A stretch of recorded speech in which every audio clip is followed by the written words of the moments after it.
ನಮ್ಮ ದೇಶದ chief justice ಹೇಳಿದಂಥ ಒಂದೇ ಒಂದು ಪದ ಒಂದು ದೊಡ್ಡ ಆಂದೋಲನಕ್ಕೆ ಕಾರಣವಾಗಿದೆ.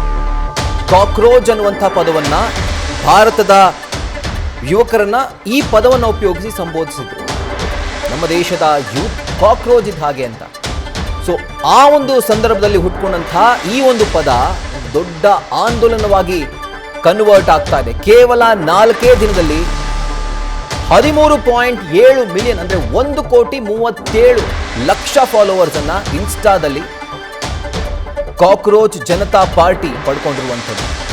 ಎಕ್ಸಾಕ್ಟ್ ಆಗಿ ಹೇಳಬೇಕು ಅಂದರೆ 14.1 ಮಿಲಿಯನ್ ಈಗ ಸದ್ಯಕ್ಕೆ at this point of time ಅಂದರೆ 1,41,00,000 ಫಾಲೋವರ್ಸ್ ಅನ್ನ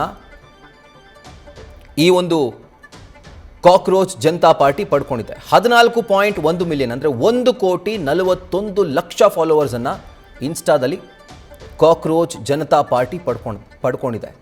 ಕ್ಷಣ ಕ್ಷಣಕ್ಕೂ ಇದರ ಕ್ರೇಸ್, ಇದರ ಫಾಲೋವರ್ಸ್ಗಳ ಸಂಖ್ಯೆ ಜಾಸ್ತಿ ಆಗ್ತಾನೆ ಇದೆ. ಇದರ ಸಂಸ್ಥಾಪಕ ಅಭಿಷೇಕ್ ದೀಪ್ಕೆ ಇವರು ಕೇವಲ ಒಂದು ಮೀಮ್ಗಳನ್ನ ಪೋಸ್ಟ್ಗಳನ್ನ ಮಾಡ್ತಾ ಇದ್ರು.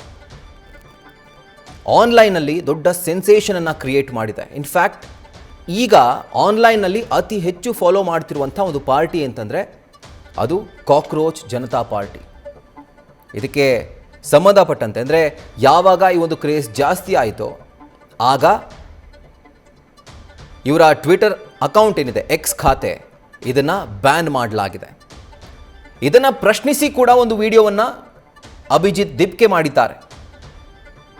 ಯಾಕಾಗಿ ನಾವೇನು ಮಾಡಿದ್ವಿ, ನಾವು ಯಾವುದೇ ಥರದ ಪೋಸ್ಟನ್ನು ಹಾಕಿಲ್ಲ, ಅಂದರೆ ವಿರುದ್ಧವಾದಂಥ ಪೋಸ್ಟನ್ನು, ಜನರನ್ನು ಪ್ರಚೋದನೆಗೆ ಒಳಪಡಿಸುವಂಥ ಪೋಸ್ಟನ್ನು, ದೇಶದ ಸಂವಿಧಾನದ ವಿರುದ್ಧ ಇರುವಂಥ ಪೋಸ್ಟ್ಗಳನ್ನು ಯಾವುದು ಕೂಡ ನಾವು ಕೇಂದ್ರ ಸರ್ಕಾರದ ವಿರುದ್ಧ ಕೂಡ ಯಾವುದೇ ಥರದ ಪೋಸ್ಟ್ ಮಾಡಿಲ್ಲ. ಹಾಗಿದ್ರೂ ಕೂಡ ನಮ್ಮ ಟ್ವಿಟರ್ ಅಕೌಂಟನ್ನು, ನಮ್ಮ ಎಕ್ಸ್ ಖಾತೆಯನ್ನು ಯಾಕಾಗಿ ಬ್ಯಾನ್ ಮಾಡಿದ್ರಿ ಅನ್ನುವಂಥ ಪ್ರಶ್ನೆಯನ್ನು ಮಾಡ್ತಾ ಒಂದು ವಿಡಿಯೋವನ್ನು ಈಗ ಸದ್ಯಕ್ಕೆ ಅವರು ಇನ್ಸ್ಟಾದಲ್ಲಿ ಶೇರ್ ಮಾಡ್ಕೊಂಡಿದ್ದಾರೆ.